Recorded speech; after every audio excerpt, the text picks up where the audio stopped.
heavens and the earth, the ever-living, he is the first. He's the owner of mercy. He sent his messengers, creatures of the great danger, of worshiping other than Allah. There is none greater. Bismillah ar-Rahman ar-Rahim. In the name of Allah, the most gracious, most merciful, I greet you, my dear audience, in our Islamic way. Assalamu alaikum wa rahmatullahi wa barakatuh. May Allah's peace, mercy, and blessings be with you all. We were, for the past few episodes, discussing some Quranic notions about animals. And one would wonder why speak about animals in a book that's considered to be mainly a divine guidance to man in areas that cannot be correctly addressed by man, such as the area of faith, the area of acts of worship, the area of the moral code, and the area of the code of transactions with others. And the answer is that throughout the main message of the Quran, Allah, all glory be to Him, always gives examples of the wonders of His creation to be a living testimony to His might, wisdom, and knowledge, and supremacy above all His creation. It also comes in the context of testifying to the great precision of the main message, which mainly lies in the domain of the unseen and cannot be tested by man.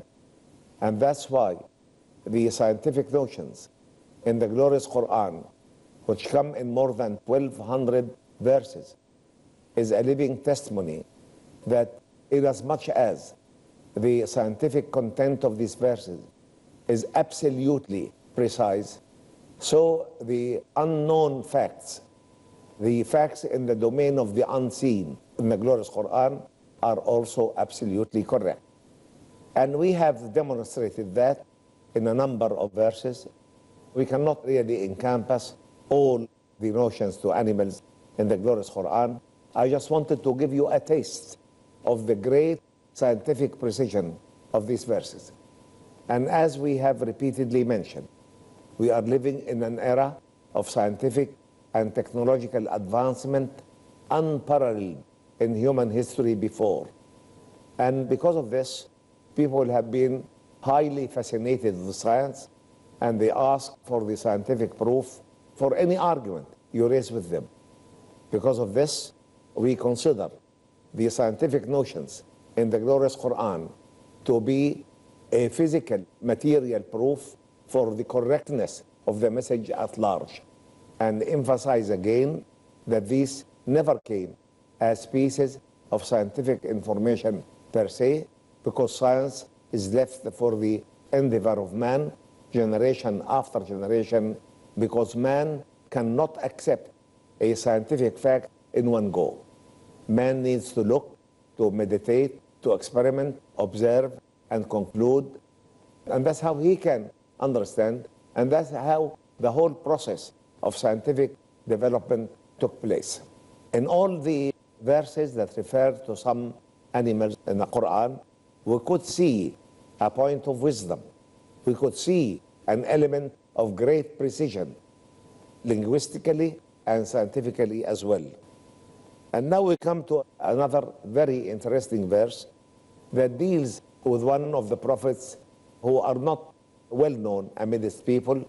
This is Prophet Yunus, or Jonah, as his name mentioned in the Old Testament. Prophet Yunus, alayhi salam, may Allah be pleased with him, was sent to the people of Nineveh. And Nineveh was the capital of an old civilization, one of the greatest old civilizations in the past.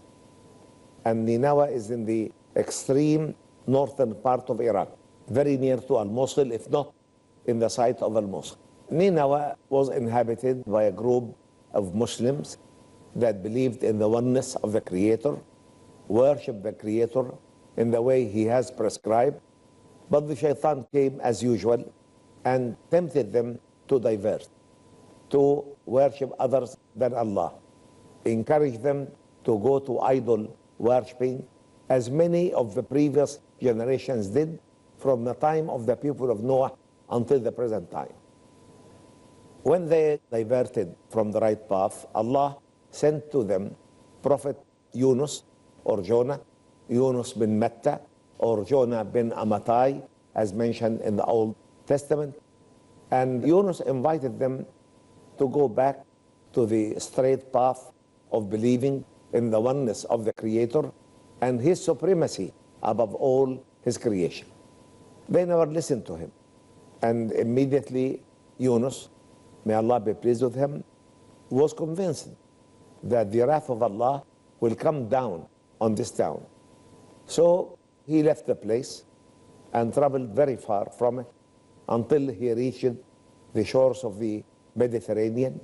He found a loaded ship with lots of goods. He asked the owners of the ship if he can join them. They allowed him to join the ship, and the ship sailed going away from the whole region. In the course of movement of the ship, it started to sink, and people in the past were more aware of the presence of the Creator, all glory be to Him, and His supremacy and control above all His creation. And that's why they used to interpret such events in a more rational way than we do today. They said the ship is new, we haven't checked it carefully before we sail. What would make it sink? And they immediately recognized the fact that there must be a sinner on board of the ship, some ill-doer on the board of the ship. They tossed, who is the ill-doer? 3 times the toss came on Yunus alayhi salam. So they held him and threw him into the sea. Allah sent a whale to take him in its mouth, and Yunus was absolutely frightened due to the suddenness of the event, the darkness where he is, and the fact that he did not know where he is, what happened to him.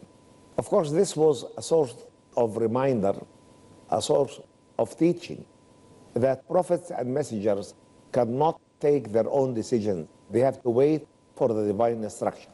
He should have never ever left Nineveh without an order from Allah, all glory be to Him. And that's why Allah wanted to teach him a lesson. I looked around what animal can take a man in its mouth without harming him. I found that we have what we call the blue whale, which is the largest animal, marine animal we know of. We don't know anything of its size.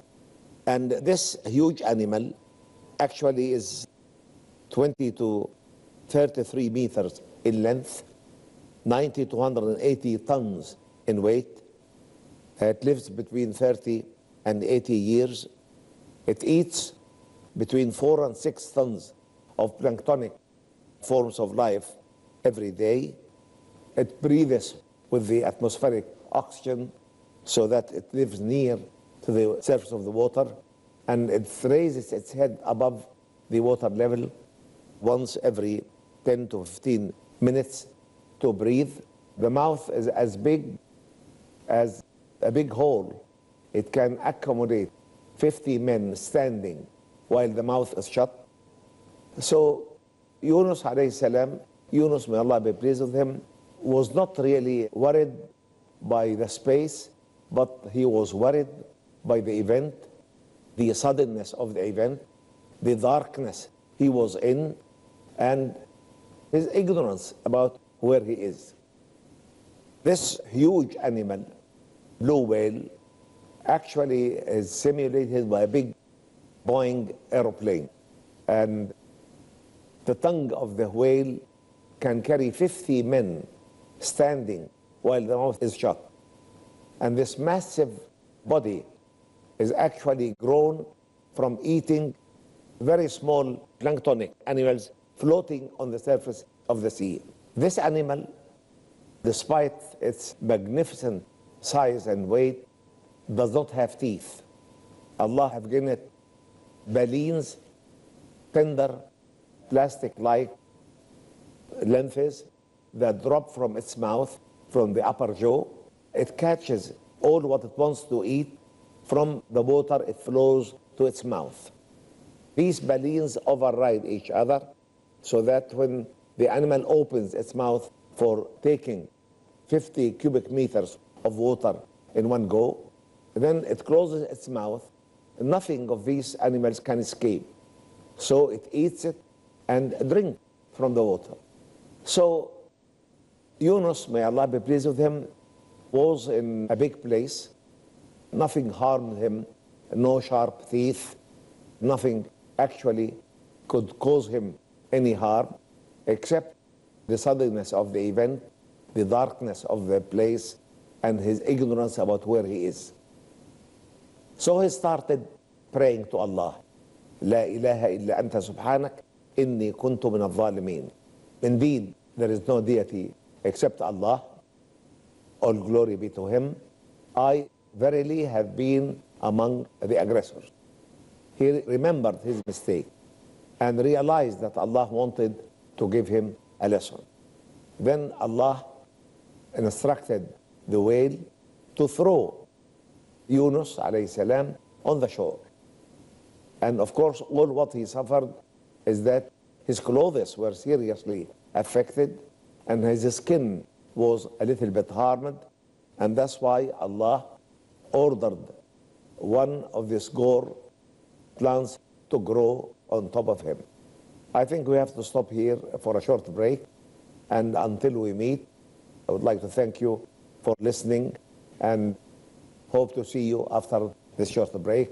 Wassalamu alaikum wa rahmatullahi wa barakatuh.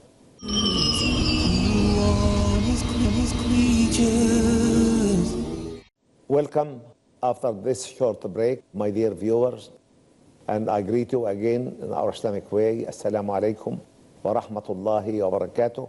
May Allah's peace, mercy, and blessings be with you all. We were discussing the story of Yunus alayhi salam. May Allah be pleased with him. He asked the owners of the ship if he can join them. They allowed him to join the ship, and the ship sailed going away from the whole region. In the course of movement of the ship, it started to sink, and people in the past were more aware of the presence of the Creator, all glory be to him, and his supremacy and control above all his creation. And that's why they used to interpret such events in a more rational way than we do today. They said the ship is new. We have checked it carefully before we sail. What would make it sink? And they immediately recognized the fact that there must be a sinner on board of the ship, some ill-doer on the board of the ship. They tossed. Who is the ill-doer? 3 times the toss came on Yunus alayhi salam. So they held him and threw him into the sea. Allah sent a whale to take him in its mouth, and Yunus was absolutely frightened due to the suddenness of the event, the darkness where he is, and the fact that he did not know where he is, what happened to him.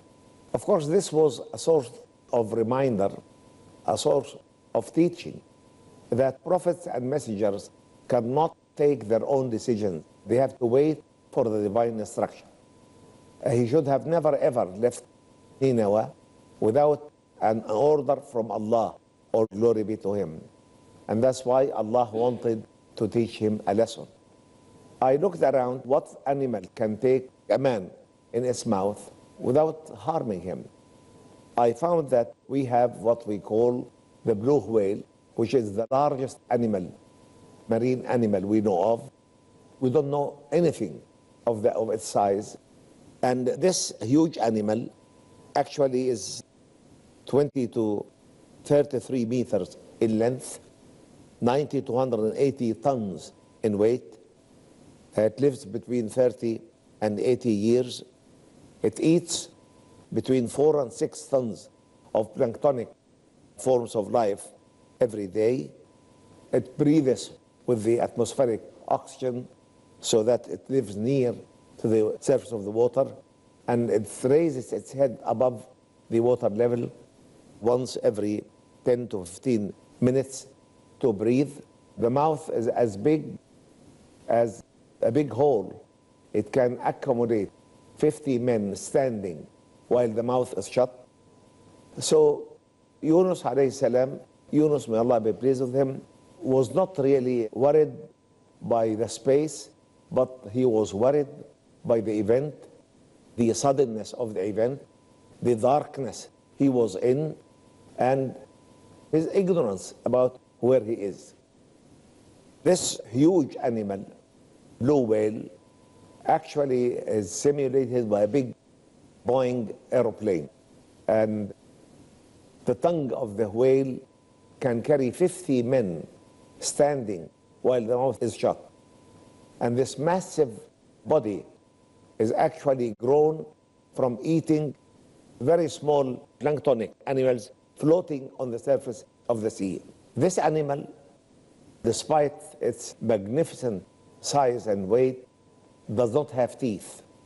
Allah have given it balines, tender, plastic-like lengths that drop from its mouth, from the upper jaw.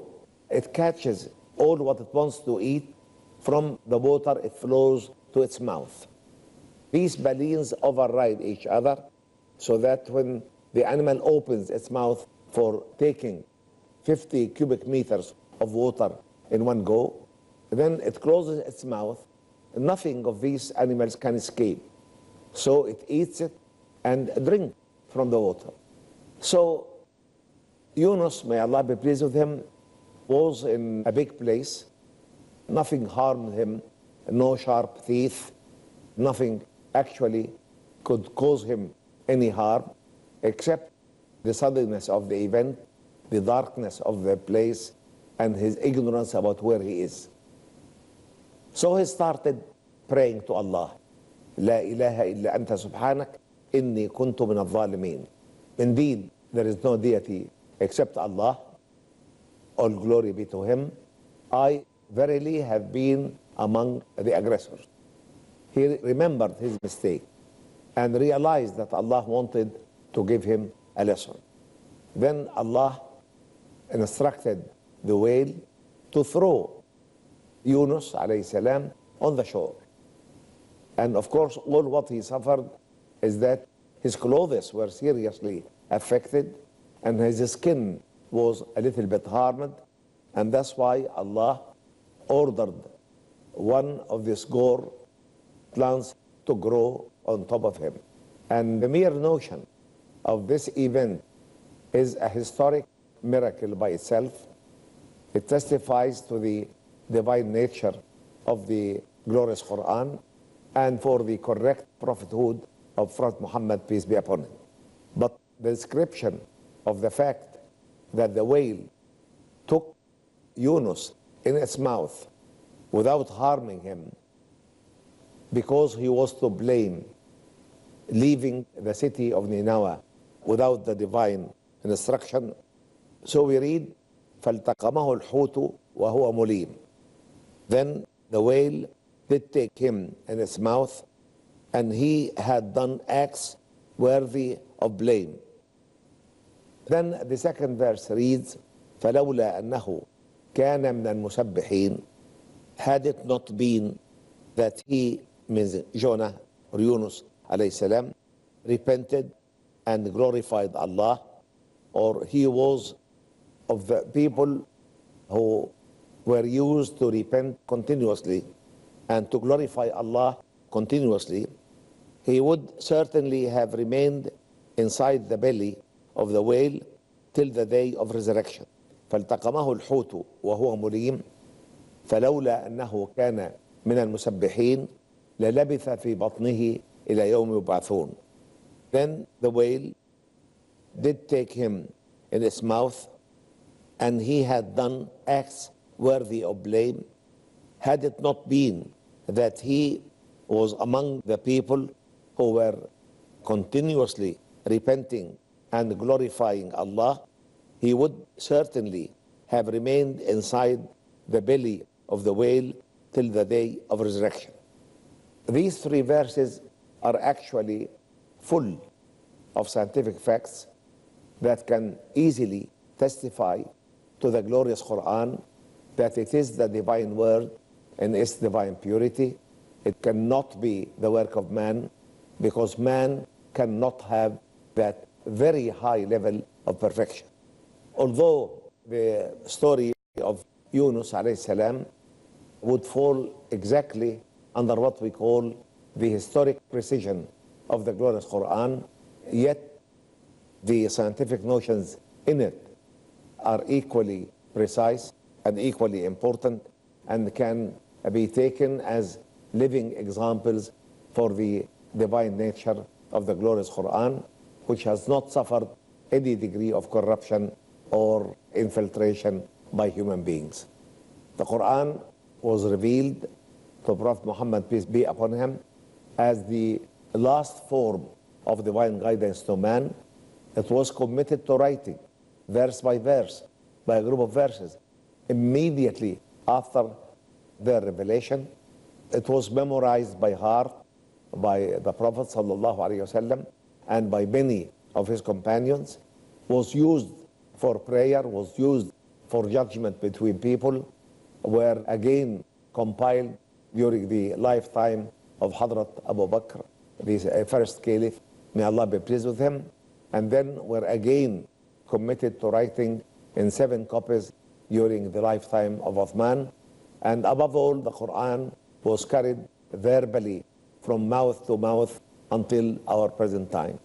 And you can find actually billions of individuals at every time memorizing the Quran by heart, and that's why no mistake could have been included in it, and no human filtration can pass through it. Inshallah, we'll be discussing other historic events in the glorious Quran, which are very many. And until we come to that point, I thank you for listening and greet you in our Islamic way. Assalamu alaikum wa rahmatullahi wa barakatuh. May Allah's peace, mercy, and blessings be with you all.